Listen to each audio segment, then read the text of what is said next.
On connaissait l'utilisation du pain des Landes dans la construction, dans la fabrication de colle ou de produits détergents. Eh bien, il faudra désormais compter avec des produits cosmétiques. Le groupe landais de chimie DRT se lance dans la beauté en sortant toute une gamme à base de principes actifs de pain. Peut-être un nouveau débouché pour la forêt landaise. Gaëlle Darengos, Jean-Yves Potra. Des crèmes anti-âge à base de pain des Landes.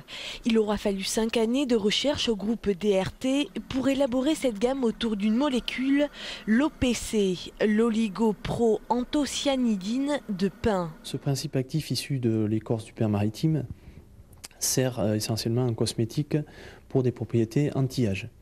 Donc on a fait faire des tests par des laboratoires externes sur une activité antioxydante, une activité sur la synthèse du collagène.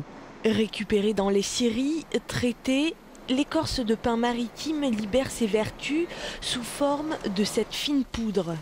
Alors ça c'est la molécule telle que vous pouvez la retrouver dans les produits cosmétiques. C'est le produit fini qui est issu de l'extraction de l'écorce du pain.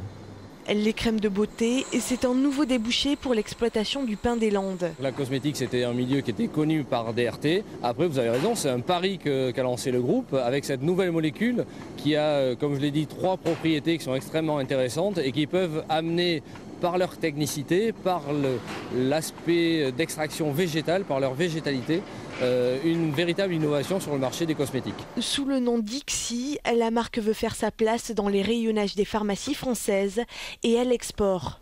C'est vraiment important pour une société de cosmétiques de se développer à l'international. Et donc on vise à la fois l'Europe, mais aussi des marchés plus lointains comme la Russie ou le Canada. S'attaquer au marché de la cosmétique, un énorme défi pour le géant de la chimie végétale DRT. Autour de sa gamme Ixi, le groupe vise les 5 millions d'euros de chiffre d'affaires et espère embaucher une dizaine de personnes en plus dès la fin 2012.